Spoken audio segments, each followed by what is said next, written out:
Bonsoir à tous et bienvenue au premier numéro de Controverse de la saison. On va s'intéresser ce soir à la situation en Syrie, la situation et l'éventualité d'une guerre qui pourrait être déclenchée par les pays occidentaux. L'attaque d'Al-Ghouta qui aurait été commise à l'arme chimique accélère les choses et pousse les présidents américains, français et le Premier ministre britannique à évoquer ouvertement l'option de frappe contre la Syrie. Mais ils ont été freinés par leur Parlement, comme vous le savez. Aujourd'hui, la guerre ne serait qu'une histoire de quelques jours avant que le Congrès ne se prononce. Pour en parler avec nous ce soir, nos invités, Abdelaziz Jarrad, vous êtes politologue, ancien secrétaire général du ministère des Affaires étrangères. Adel El-Mehdi, bonsoir, vous êtes journaliste, rédacteur en chef d'Al Watan Weekend. Avec nous également ce soir, Mohamed Bouhamidi, vous êtes philosophe, chroniqueur de presse. Et avec nous également William Lawrence, vous êtes chercheur spécialiste du monde arabe. Vous avez été conseiller du président américain Barack Obama. Petit récapitulatif ce soir de la situation en Syrie et des tractations diplomatiques qui se poursuivent avec Salma Khaled. L'heure est aux tractations et aux intimidations. Aux États-Unis d'abord, où l'équipe présidentielle s'est lancée à la conquête des élus du Congrès. Le secrétaire d'État, le chef du Pentagone et un général de l'armée américaine, rien de moins pour essayer de convaincre des sénateurs pour le moins rétifs à l'éventualité d'une intervention militaire en Syrie. Barack Obama risque gros dans cette opération. Le chef de la Maison-Blanche, qui s'est prononcé pour des frappes en Syrie, met en jeu sa crédibilité et celle de son pays, tant sur le plan interne que sur le plan international. Le président de la première puissance au monde, désavoué par le Congrès, reste un fait rare, ce qui explique que tous les regards soient braqués vers Washington, d'autant que les médias américains se montrent très sceptiques sur les chances de réussite de cette bataille qui s'annonce très rude. Mais là encore, la prudence est de mise et il serait risqué d'en tirer des conclusions hâtives. À 3 jours du sommet du G20, qui doit se tenir à Saint-Pétersbourg, la Russie continue de plaider contre une intervention militaire en Syrie, arguant du fait que cela pourrait réduire à néant Genève 2, l'hypothétique conférence de paix. Moscou a par ailleurs annoncé l'envoi de parlementaires russes pour discuter de la Syrie avec des membres du Congrès américain. Et c'est dans ce contexte explosif qu'est survenu le tir d'un missile d'essai américano-israélien en Méditerranée. Provocation, intimidation ou hasard du calendrier, le fait en lui-même n'a rien d'anodin. Les bruits de bottes se font de plus en plus entendre dans la région. Donc, se dirige-t-on, Abdelaziz Jarrad, vers un nouveau conflit armé dans la région ? Certainement qu'il y aura un conflit. Toutes les dispositions ont été prises sur le plan politique, diplomatique et militaire. Maintenant, il y a un habillage médiatique pour faire croire à l'opinion publique internationale et notamment à l'opinion publique occidentale qu'il y a une forme d'hésitation. Mais en fait, la Syrie, malheureusement, sera frappée, comme ça a été le cas pour l'Irak, pour la Libye et pour d'autres pays. Adel El-Mehdi, y a-t-il selon vous une hésitation aujourd'hui, avant le début de cette guerre ? Bon, cette hésitation, c'est beaucoup plus un maquillage pour essayer de contourner toutes les oppositions actuelles des opinions publiques occidentales. Et on voit toute cette discussion avec les parlements respectifs. Mais les frappes, elles sont quasiment décidées pour une raison très très simple. Si on parle de frappes militaires sur le terrain, moi, mes contacts à Damas, les journalistes qui sont installés là-bas, avec qui je suis en contact permanent avec eux, ils m'ont dit le drame, c'est que sur le terrain même des opérations, rien ne va changer après les frappes. Parce que l'équilibre est maintenu, l'équilibre de violence est maintenu entre les troupes rebelles et les troupes de l'armée. Le président français a dit que l'objectif n'était pas de renverser Bachar el-Assad, mais de le punir. Oui. Mais de quelle manière ils vont pas punir le président? Et réellement, les frappes n'ont pas exactement des cibles militaires. Le problème est que ces frappes doivent rééquilibrer les forces pour aller à un Genève 2 avec un autre équilibre de forces qu'actuel. Parce que pour le moment, la situation est dans un statu quo meurtrier en Syrie. Et ces frappes-là vont beaucoup plus mettre plus de pression sur le régime de Bachar el-Assad ou ses alliés aussi, surtout. Mohamed Bouhamidi, vous pensez que ces frappes vont vraiment changer quelque chose sur le terrain? Les frappes ont commencé depuis 2 ans. Depuis 2 ans, au vu et au su de tout le monde, il y a des troupes qui viennent de 80 pays, mais principalement du monde arabe et musulman, qui se déverse sur la Syrie. Personne ne fera croire que les États-Unis, avec leur puissance, leur intelligence, leurs instruments de contrôle, n'ont rien su de ces déplacements de Takfiri, mais qui sont de l'ordre des régiments et des divisions. C'est quand vous avez 15 000, 20 000 personnes qui se déplacent, et donc ça a commencé depuis longtemps. La presse occidentale, donc ce n'est pas moi qui le dis, parle depuis 2 ans de la présence de forces spéciales anglaises, françaises et américaines, mais essentiellement américaines et anglaises, pour former, encadrer et diriger sur le terrain, à partir de ce qu'on appelle Ghurf al-Amaliyat, c'est-à-dire les postes de commandement. Vous prenez Le Monde, Le Figaro, à chaque fois nous avons eu des reportages de journalistes anti-Assad qui ont parlé de l'infiltration des Libyens, des Égyptiens, des Algériens, des Marocains, de Yéménites, etc. Jamais il n'y a eu de démenti. Donc les frappes sur le terrain existent depuis 2 ans. Est-ce que ce qu'on appelle aujourd'hui les bombardements se situent ou ne se situent pas dans une continuité? Ça, la question reste à poser. Ensuite, bon, sur le plan des concepts, depuis quand punir quelqu'un appartient au langage du droit? Merci Mohamed Bouhamidi. Le monde attend actuellement la décision du Congrès américain. William Lawrence, vous êtes chercheur, vous étiez jusqu'à il y a 2 ans conseiller à la Maison-Blanche. D'après vous, le Congrès va-t-il diriger, oui ou non, d'entrer en guerre? Je crois qu'ils vont voter oui, mais ce n'est pas encore sûr. C'est vrai que comme la population mondiale a un goût amer dans la bouche depuis la guerre d'Irak, aussi la population américaine et le Congrès a un goût amer après la guerre d'Irak à cause des mensonges qui étaient dits, et les mensonges sur les armes chimiques. Donc il y a tout un projet, comme on dit les autres, de convaincre les populations, et ça reste à faire. Est-ce que vous pensez aujourd'hui que le président américain se cache derrière cette décision du Congrès pour entrer en guerre, alors qu'on sait aujourd'hui que l'administration américaine, que vous connaissez bien, que vous avez conseillé, est déterminée à aller en guerre malgré la mésaventure irakienne?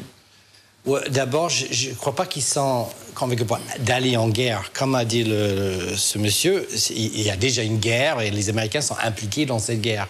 Donc, aller en guerre, c'est pas ça. Et je crois qu'Obama n'attend pas que le Congrès se dise oui ou non. Ça rentre pour moi plutôt dans les enjeux politiques américains domestiques.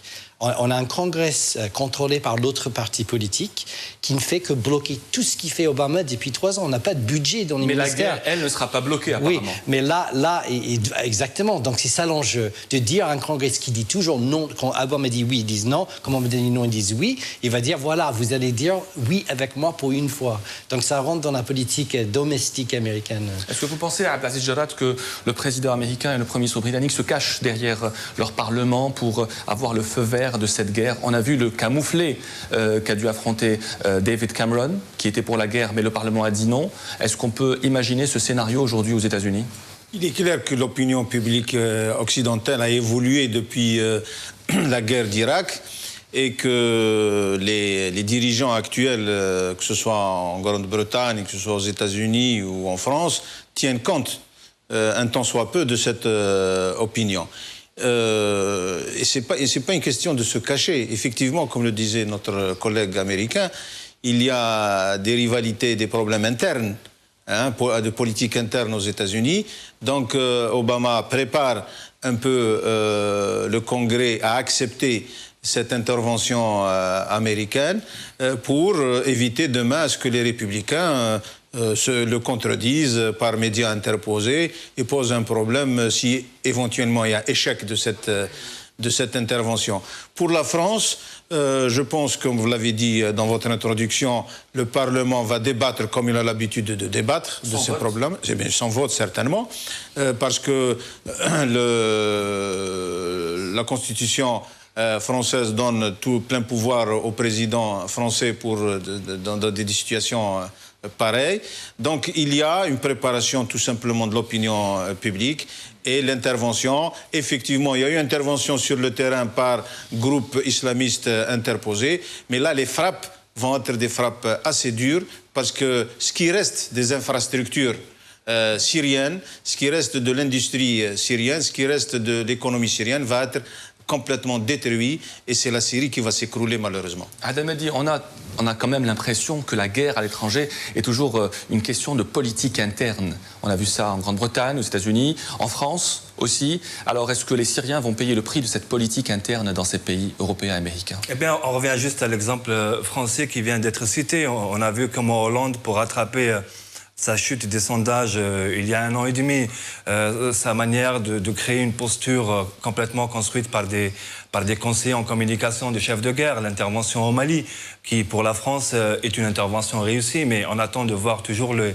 résultats sur le terrain, qui sont catastrophiques sur la région, l'instabilité, l'éclatement des groupes armés, avoir installé un pouvoir légitime, entre guillemets, à Bamako. Donc cette manière de va-t-en-guerre française est aussi une réponse à des problèmes internes dans des On a aussi l'impression, Adam Mehdi, que chaque président veut sa propre guerre. Oui, malheureusement, tout le monde joue un peu à Jules César conquérant la Gaule pour revenir plus triomphant au Sénat romain, comme ça s'est passé dans l'Antiquité. Et c'est assez malheureux que cette vision de guerre, elle polarise complètement les problèmes en Syrie. Je vous ai dit tout à l'heure, quand on est en contact permanent avec nos amis qui sont en Syrie, que ce soit des citoyens, que ce soit même des Algériens qui vivent en Syrie. Rappelons qu'il y a beaucoup d'Algériens qui vivent en Syrie et depuis des générations avec des journalistes, la situation est très complexe à l'intérieur.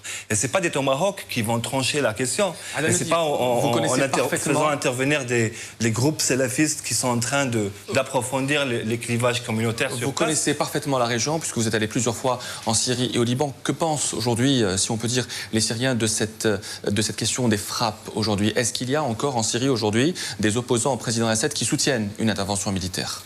Écoutez, la rue syrienne, d'après le témoignage d'une journaliste de la chaîne El Mayadine, qui est installée à Damas et qui couvre la dernière offensive de l'armée syrienne qui s'appelle Dar al-Dimashq, parce qu'il y a toute une opération militaire sur place dont on parle de moins en moins contre les groupes armés de la rébellion, de l'opposition. La rue à Damas est très divisée sur ce plan-là. Et c'est les mêmes divisions qu'on a vues tout au long de ces dernières 2 années. Il y a des gens qui sont bien sûr contre les frappes, mais qui en veulent au régime de Bachar al-Assad, des Syriens, etc.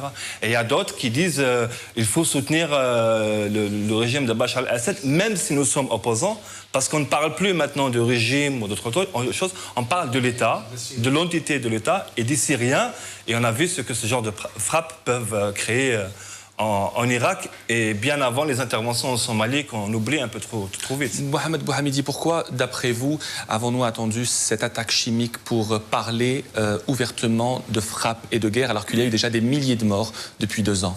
D'abord, ce n'est pas la première attaque chimique, celle de la Ghouta, est une... C'est la première qui est avérée, en tous les cas. Comment non? Si, non, il y a eu celle de Khan al-Assel qui a été avérée, pour lesquelles et la Grande-Bretagne et la France et les États-Unis ont refusé absolument qu'il y ait enquête.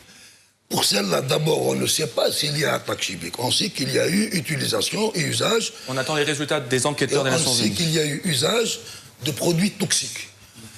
Il y a 2 grandes versions qui s'opposent. Une certitude, mais une certitude n'est pas une preuve, même si elle est celle d'Obama ou de Hollande. Une certitude que le pouvoir syrien a utilisé des armes chimiques. Et puis vous avez dans la presse alternative et dans une grande agence de presse, j'ai un trou de mémoire, j'ai oublié son nom, dans laquelle on parle d'une erreur de manipulation sur des produits toxiques qui ont été envoyés par Bandar Ben Sultan.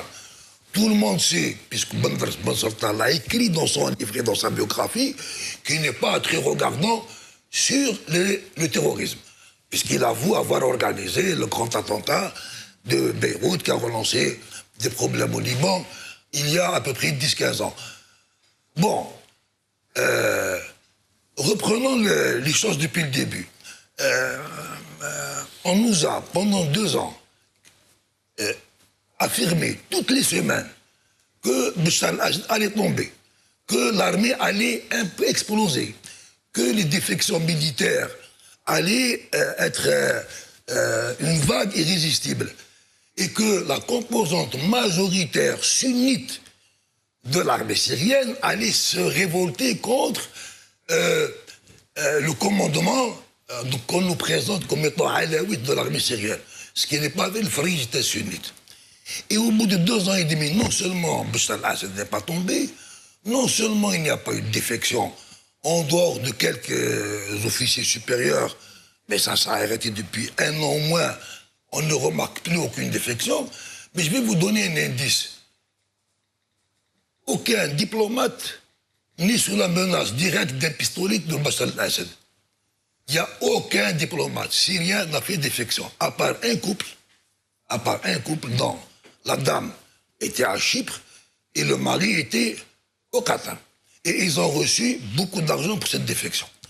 En fait, tout ce que nous avait annoncé sur l'effondrement du régime syrien s'est avéré faux. L'armée syrienne ne s'est pas effondrée.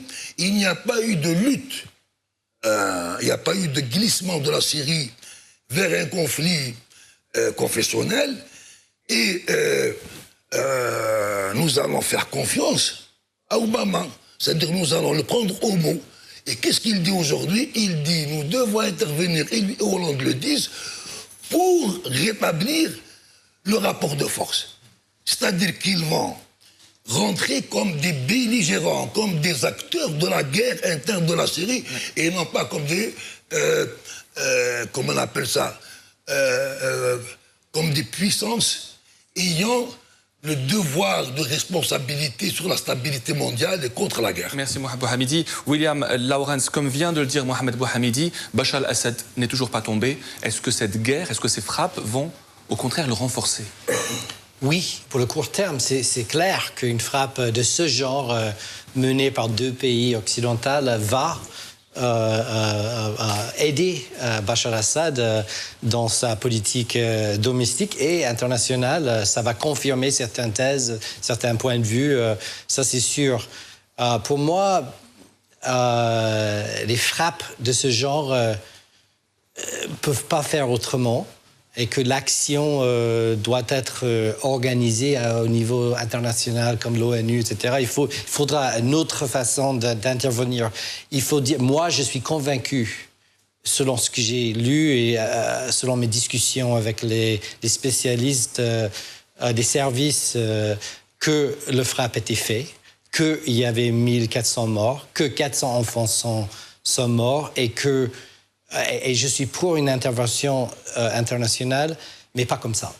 Il faudra que ça soit dans le cadre d'une action de l'ONU. Je suis d'accord avec Lakhdar Brahimi, avec Jimmy Carter et d'autres, et Human Rights Watch, que le but principal d'une intervention internationale doit être la protection des civils syriens, des 2 côtés. Ça doit être le but principal. On se dirige vers un conflit sans l'aval des Nations Unies, comme ce fut le cas en Irak en 2003. Ouais. Et c'est pas la bonne voie, à mon avis. C'est pas la meilleure Barack voie. Obama aura eu sa guerre, finalement. Peut-être. Si elle a lieu, évidemment. Abbas Jarrad, on va parler du régime de Bachar al-Assad qui n'est pas tombé, alors qu'on a à maintes fois annoncé sa chute, comme vient de dire Mohamed Bouhamidi. Est-ce que l'éventualité d'une guerre, au contraire, va encore renforcer le président syrien et même prolonger peut-être même son pouvoir? À court terme, certainement que le régime va se renforcer. Il ne faut pas oublier que Assad n'est pas seul. Vous avez Hezbollah au Liban et vous avez la profondeur stratégique de la Syrie qui est l'Iran. Et une des raisons de cette guerre, c'est justement essayer de briser ce trio pour faciliter la tâche à Israël, parce qu'on parle de la Syrie comme si c'était une île isolée dans le Pacifique ou dans l'océan Indien, mais elle fait partie d'une région géopolitique extrêmement sensible où Israël joue un rôle essentiel. Toutes les informations sur le dispositif militaire syrien viennent des Israéliens. La frontière avec Israël et la partie Golan, qui est territoire toujours syrien, est contrôlé par Israël. Israël est prête aussi à intervenir d'une manière peut-être indirecte, avec les renseignements, avec l'aide aux troupes, aux avions américains et français.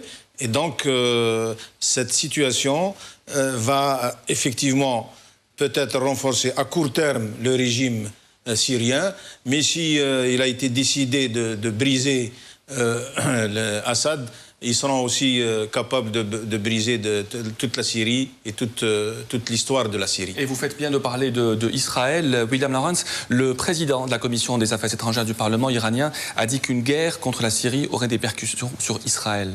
Qu'en pensez-vous? Oui. De quelle manière il peut y avoir des répercussions sur Israël? De quelle manière? D'abord, les Israéliens sont déjà impliqués dans l'affaire. Ils ont déjà bombardé la Syrie. Donc c'est une guerre. Mais est-ce qu'on pourrait imaginer, il y a quelques années, une guerre où on a d'un côté Israël, les Turcs, Al-Qaïda, etc., contre Iran, les Russes, Hezbollah, mais c'est un conflit inimaginable. Voilà.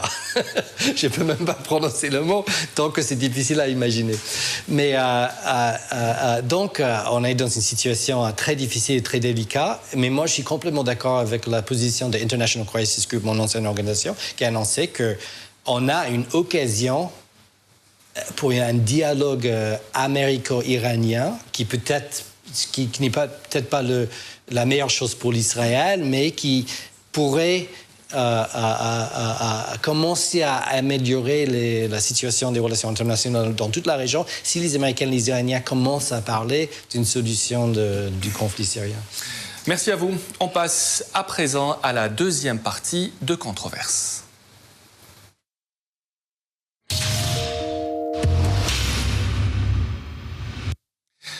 Que pense la rue algérienne de cette éventuelle guerre en Syrie? La position de l'Algérie est très importante. On va écouter quelques-uns de nos compatriotes, des propos recueillis par Sabrina Rouabah.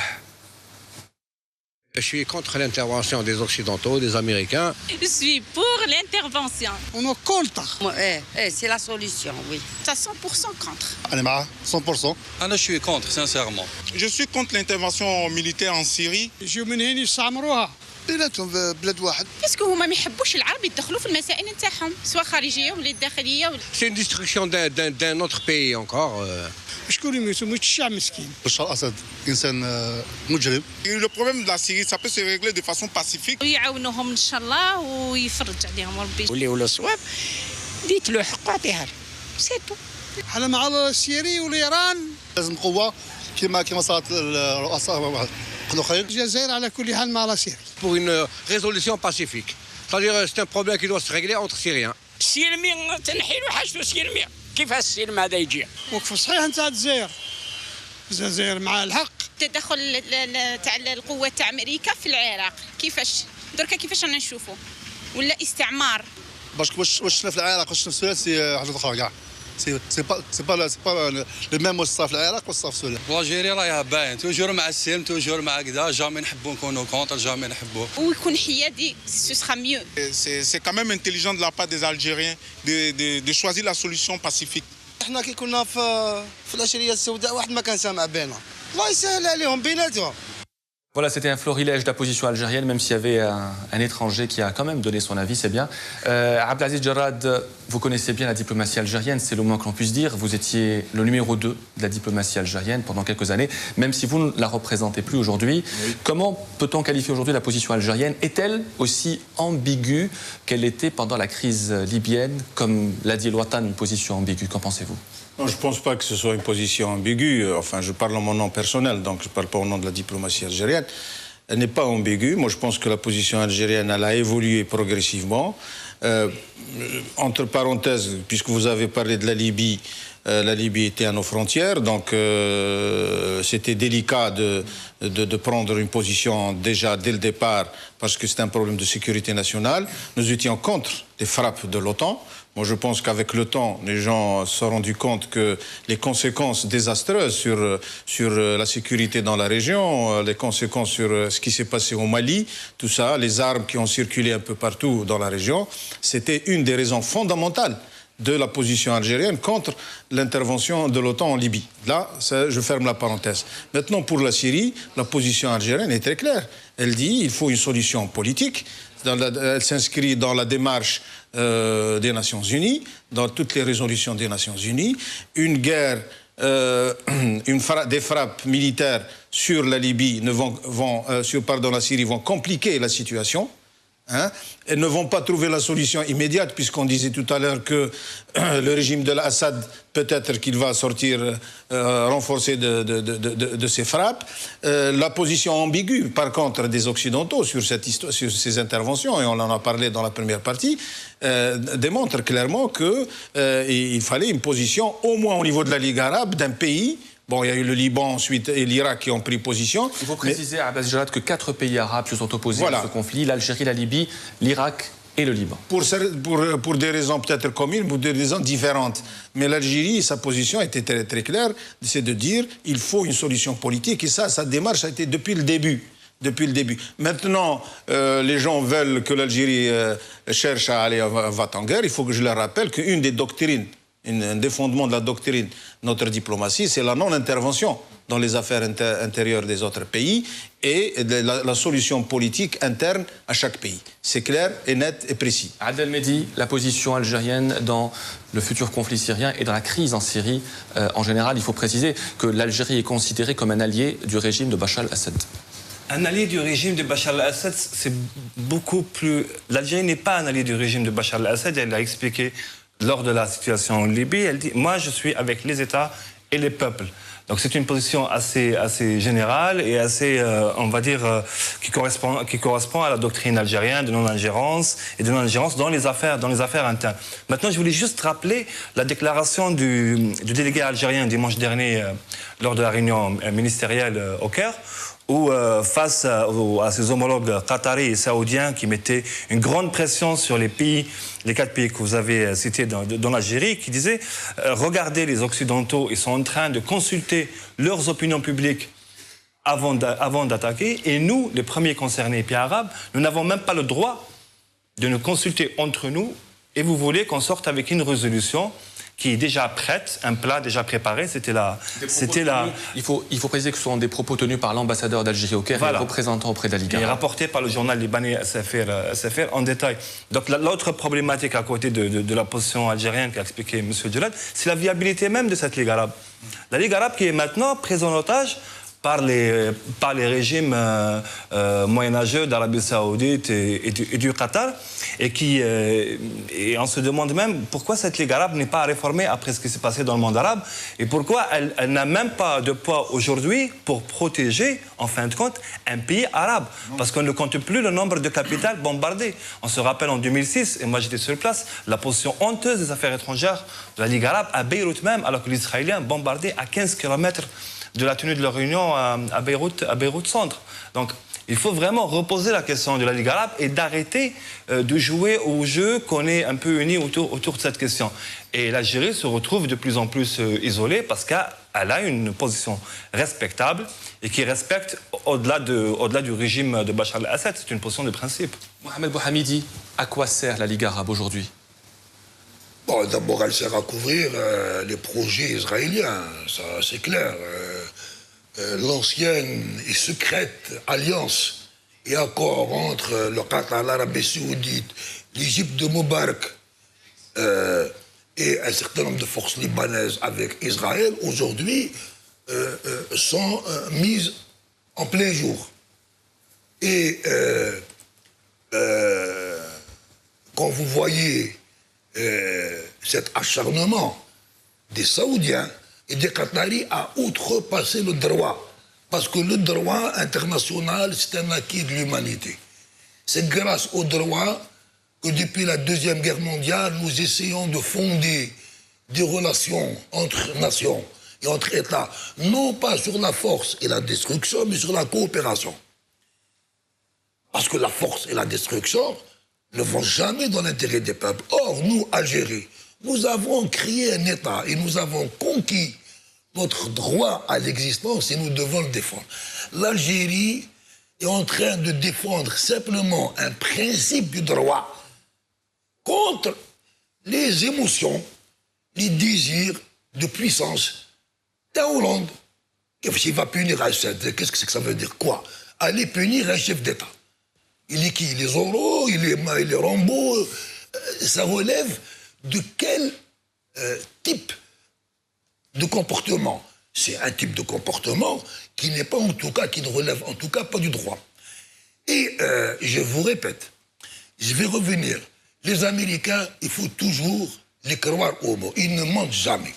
Et ils disent, ou ils essaient de dire toujours ce qu'ils font. Ils ont menti en 2003 concernant la guerre en Irak. Non, ils ont dit nous allons détruire l'Irak, ils l'ont détruit.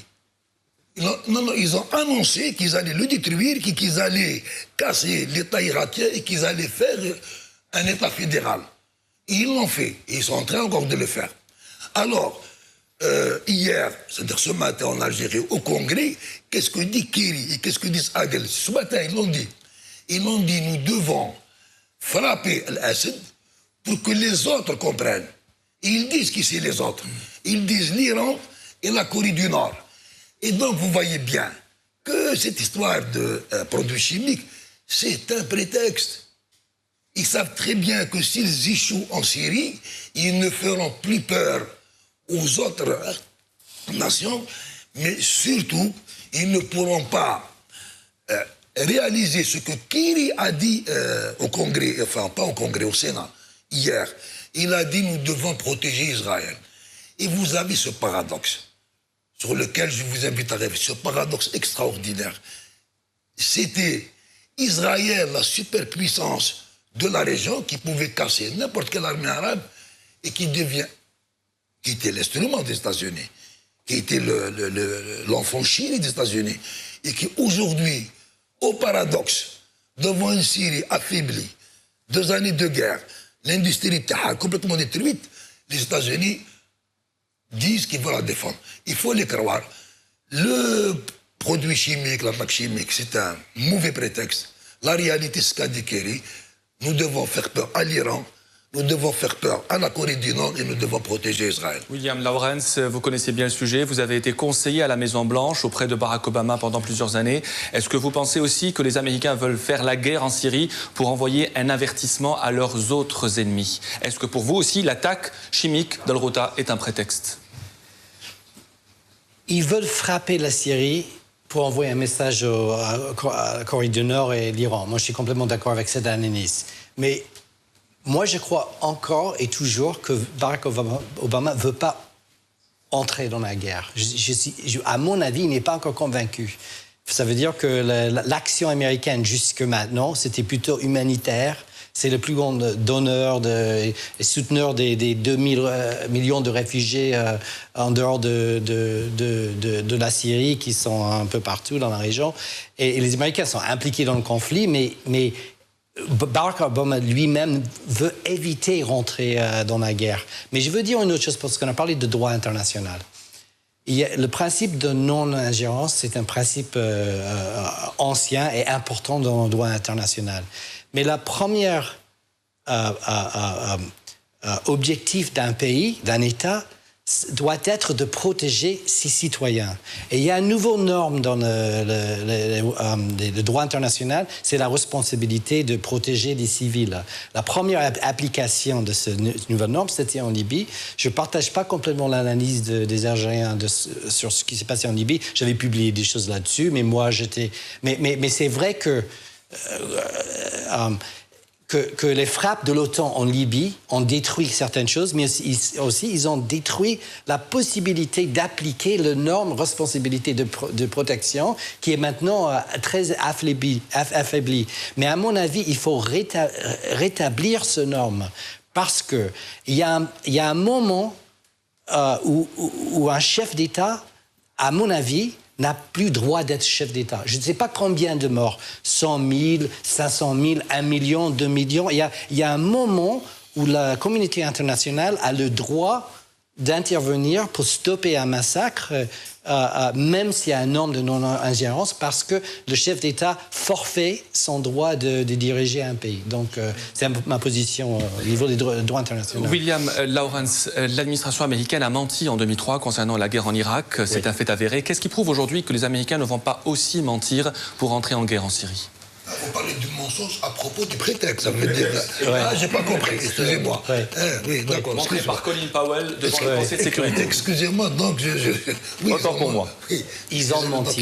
Ils ont menti en 2003. Qu'est-ce qui prouve que ce n'était pas complètement fabriqué par les Américains, c'était fabriqué par Chalabi et les gens autour de lui pour donner aux Américains ce prétexte. Il y avait beaucoup d'Américains, même les responsables convaincus par ces évidences qui étaient faux, mais c'est vrai que c'était des mensonges. Moi, à cette époque, j'étais dans le mouvement anti-guerre, j'étais très actif. On a pris un page entière de New York Times 2 fois pour dire non à la guerre. Et c'est vrai que c'était des mensonges. Moi, j'ai rié ouvertement quand j'ai vu ce que Colin Powell a dit à l'ONU, quand il parlait d'armes biologiques dans les camions qui circulent sur les autoroutes. C'était risible, les mensonges. Là, je vois rien de risible dans ce que j'ai vu qui sort de la Syrie. Moi, je crois qu'il y avait l'utilisation des armes chimiques du gouvernement syrien contre sa population, même s'il y avait des manipulations. Et il y a des thèses de manipulation. Par exemple... Mohamedi, vous voulez dire quelque chose?